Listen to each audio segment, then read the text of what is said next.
श्रद्धा murder case में आज फिर आफ्ताब का सच सामना होगा और सच से जब सामना होगा तो आज फिर दिल्ली पुलिस की टीम पॉलीग्राफी टेस्ट के लिए उसे लेकर रेहूनिरी के फॉरेंसिक लैब जा रही है। और कल टेस्ट में एफएसएल एक्सपर्ट ने आफ्ताब से करीब 40 सवाल पूछे थे। आफ्ताब ज्यादातर सवालों के जवाब अंग्रेजी में और एक लाइन में दे रहा था। इस दौरान उसने दृश्यम 2 का जिक्र भी किया, लेकिन बुखार और जुकाम की वजह से उसका पॉलीग्राफी टेस्ट कल पूरा नहीं हो पाया था। वहीं आफ्ताब का नाम अब गुजरात के चुनावी संग्राम में भी गूंज रहा है। गुजरात में आफ्ताब का टेप कौन नेता बजा रहा है, इसी पर देखिए हमारी ये स्पेशल रिपोर्ट।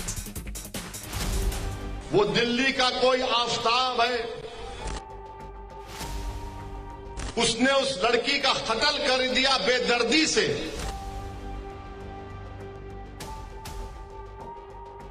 आसाम के चीफ मिनिस्टर गुजरात को आकर कहती है ये लव जिहाद का मसला है।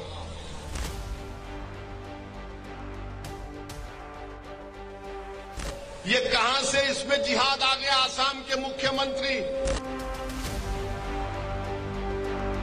आसाम के मुख्यमंत्री से मेरा सवाल है, बताओ बिल्किस बानो का क्या मजहब था? आफ्ताब और बिल्किस। गुजरात के चुनाव में असदुद्दीन ओवैसी इन्हीं दो टेम्पलेट पर अपनी स्पीच फिट कर रहे हैं। इन्हीं दो बातों को सबसे बड़ा इश्यू बना रहे हैं। गोधरा में ओवैसी की स्पीच का फोकस इन्हीं दोनों पर था।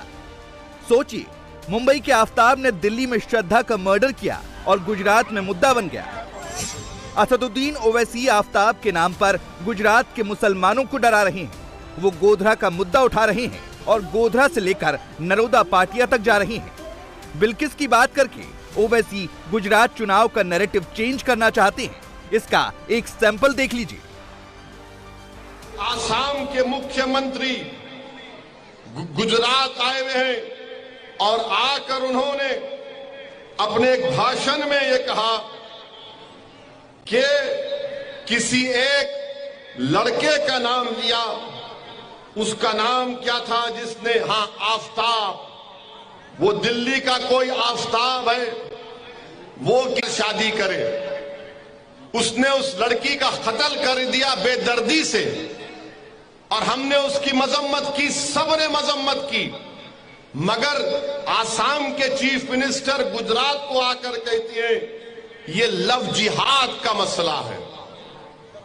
अरे एक खातून पर, एक महिला पर जुल्म होता है, उसका कत्ल कर दिया जाता बेदर्दी से, और आसाम के मुख्यमंत्री आकर कहती है लव जिहाद का किस्सा है।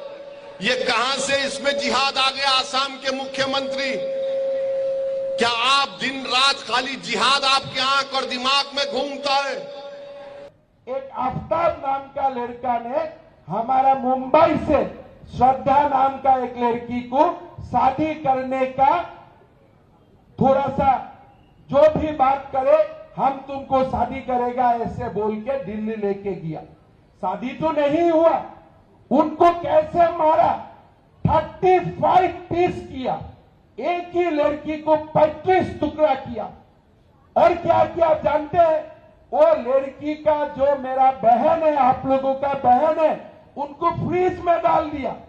और फ्रीज में डाल देने का बाद श्रद्धा का बॉडी फ्रीज में है और दूसरा लड़की को ले आया डेटिंग करने के लिए।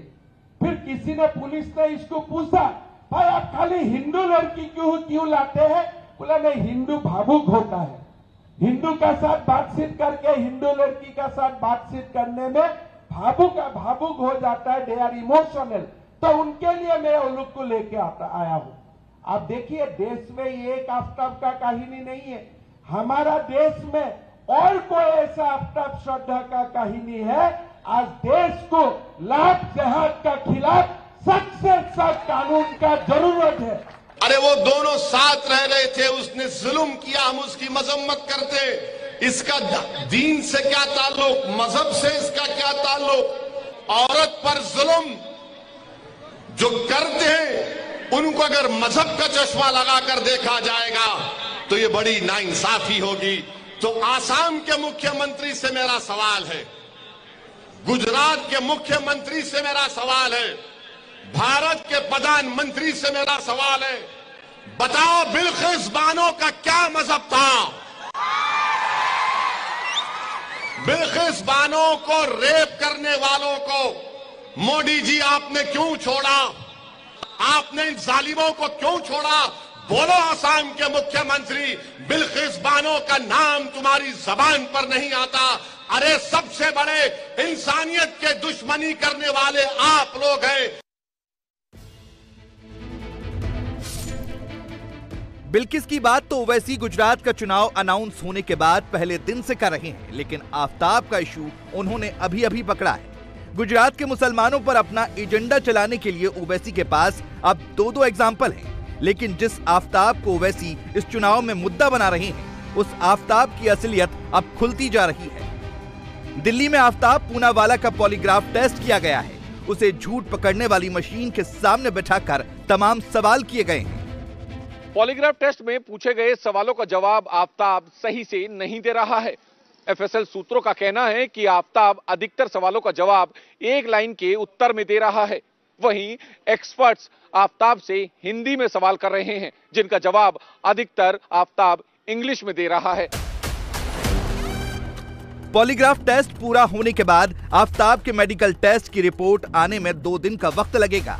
मेडिकल टेस्ट की रिपोर्ट आने के बाद ही आफ्ताब का नार्को टेस्ट होगा। सोर्सेज का कहना है कि आफ्ताब का नार्को टेस्ट सोमवार को हो सकता है, क्योंकि अंबेडकर अस्पताल में सिर्फ सोमवार को ही नार्को टेस्ट किया जाता है। पॉलीग्राफ टेस्ट जो है एक नॉन इन्वेजिव टेक्निक है। बेसिकली नार्को एनालिसिस भी एक टेक्निक है ट्रुथ पता करने के लिए, और पॉलीग्राफ एग्जामिनेशन भी एक टेक्निक है जो कि नॉन इन्वेजिव टेक्निक है। नार्को टेस्ट के अंदर जो है हम मेडिसिन इंड्यूस करते हैं किसी की बॉडी में, तो और उसके बाद उसको ट्रांसलेट में लेके जाते हैं बेसिकली। और पॉलीग्राफ टेस्ट जो है वो नॉन इन्वेजिव टेक्निक है, जिसमें हम उसके बॉडी के सारे पैरामीटर्स को मेज़र करते हैं क्वेश्चनियर्स के दौरान, और उसमें देखते हैं कि वो कौन कौन सी इन्फॉर्मेशन जो है कंसील कर रहा है, और जहाँ कंसील कर रहा होता है वो हमें नार्को में हेल्प मिलती है उसको रिवील करने में। जब वो एफएसएल में पहुंचता है पॉलीग्राफिक टेस्ट के लिए, तो शुरुआत आप लोग कैसे करते हैं? किस तरीके से टेस्ट शुरू होता है? पॉलीग्राफिक टेस्ट की बात कर रहा हूँ। पॉलीग्राफिक टेस्ट जो है उसका हम पहले आईओ के साथ हम एक हमारी बैठक होती है, जिसमें हम पूरा केस का बारे में उससे जिक्र करते हैं। उसके बाद हम सब्जेक्ट का प्री टेस्ट इंटरव्यू करते हैं। प्री टेस्ट इंटरव्यू में उससे क्वेश्चन पूछे जाते हैं सारे, और उसके बाद उसका पॉलीग्राफ एग्जामिनेशन होता है नेक्स्ट डे। इसमें उसको कोई बेहोश नहीं किया जाता, किसी तरीके की कोई एनेस्थीसिया नहीं दिया जाता? जैसे मैंने आपको पहले बताया, ये नॉन इन्वेजिव टेक्निक है जो कि फिजिकल पैरामीटर्स पे ही बेस्ड है। जो उसके बॉडी के सारे फिजिकल पैरामीटर्स हैं उसको मेजर किया जाता है ड्यूरिंग क्वेश्चनियर्स, कि उसमें क्या क्या फ्लक्चुएशंस है, क्या क्या उसमें वो है। आफ्ताब कितना शातिर है इसका अंदाजा ऐसे लगाइए कि जब उसका पॉलीग्राफ टेस्ट शुरू हुआ तो वो खुद को बिल्कुल सामान्य दिखाने की कोशिश कर रहा था। आफ्ताब की बॉडी लैंग्वेज बिल्कुल नॉर्मल थी, हाव भाव ऐसा था जैसे कुछ किया ही नहीं। उसका बिहेवियर बिल्कुल शांत था। सवालों के जवाब देते वक्त भी वो कूल था। टेस्ट के लिए आज सब्जेक्ट हमारे पास था and test is going on team server तक। कब तक चलेगा ये डिपेंड करेगा कि क्या कंडीशन है, कितनी लेंथ है। तो क्या दोबारा भी बुलाया जाएगा तीसरे राउंड हो सकता है? सेशन साइंटिफिक सेशन है, it may be carry forward. कितना टाइम लग सकता है? ये अभी नहीं कहा जा सकता, क्योंकि ये साइंटिफिक टीम्स जो वर्क कर रही होती है दैट कैन डिसाइड कि उन्हें फर्दर। इसके बाद क्या प्रोसीजर है? नार्को का मेडिकल होना है, उसके बाद नार्को, क्योंकि अंबेडकर हॉस्पिटल की तरफ से कहा गया है कि सिर्फ सोमवार को ही होता है, तो मैम थोड़ा उसके बारे में बताएं। जी, उसके लिए कुछ टेस्ट की जरूरत होती है कि मेडिकली फिटनेस है या नहीं है, तो प्री मेडिकल टेस्ट, और ये टीम जो एक कंप्लीट टीम है वो डिसीजन लेगी कि नार्को कब किया जाए। पॉलीग्राफ और नार्को टेस्ट से पुलिस को कई ऐसे सवालों के जवाब मिल सकते हैं जो इस मामले की इन्वेस्टिगेशन के दौरान सामने आए हैं। अभी तक की जांच में पुलिस को शक है कि आफ्ताब ने श्रद्धा की हत्या अचानक नहीं की, जैसा वो दिखाने की कोशिश कर रहा है। आफ्ताब की इंटेरोगेशन रिपोर्ट इंडिया टीवी के हाथ लगी है। आफ्ताब ने पुलिस को बताया कि श्रद्धा और उसकी बहुत ज्यादा लड़ाई होती थी।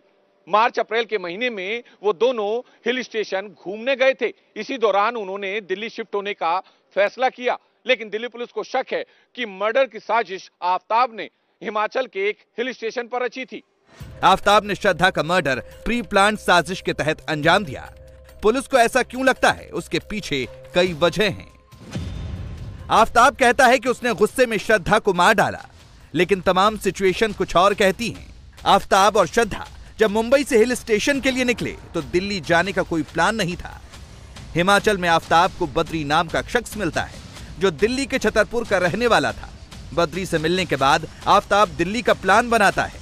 8 मई को आफताब श्रद्धा के साथ दिल्ली आता है। आफताब दिल्ली के छतरपुर में एक फ्लैट लेता है। फ्लैट भी ऐसी जगह जहां आसपास जंगल है। फ्लैट लेने के करीब 10 दिन के अंदर श्रद्धा का मर्डर हो जाता है। 8 मई को आफताब और श्रद्धा जब दिल्ली आते हैं तो दोनों दिल्ली के पहाड़गंज इलाके के एक होटल में ठहरते हैं। इसके बाद दोनों साउथ दिल्ली के सैदुल्ला जाब इलाके में रुकते हैं। उसके बाद आफताब छतरपुर इलाके में एक फ्लैट किराए पर लेता है जहां पर जंगल है।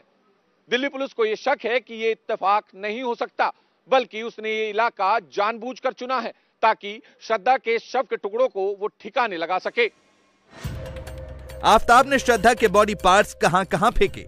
दिल्ली पुलिस इसकी लगातार जांच कर रही है। जांच में कोई कमी न रह जाए इसलिए अब एक सलाहकार टीम बना दी गई है। यह टीम एसीपी रमन लांबा की अगुवाई में काम कर रही है। सलाहकार टीम में 4 तेज तर्रार पुलिस इंस्पेक्टर शामिल हैं। ये टीम केस के एक-एक एंगल पर नजर रख रही है।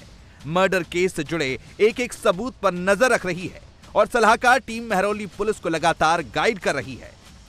श्रद्धा हत्याकांड में खुलासा हुआ है कि आफताब ने एक नहीं बल्कि एक से ज्यादा हथियारों का इस्तेमाल किया था। जब छतरपुर के फ्लैट पर आफताब ने श्रद्धा की बॉडी के टुकड़े किए तो उसमें कई सारे हथियारों का इस्तेमाल किया गया, जिसकी जांच अभी दिल्ली पुलिस कर रही है।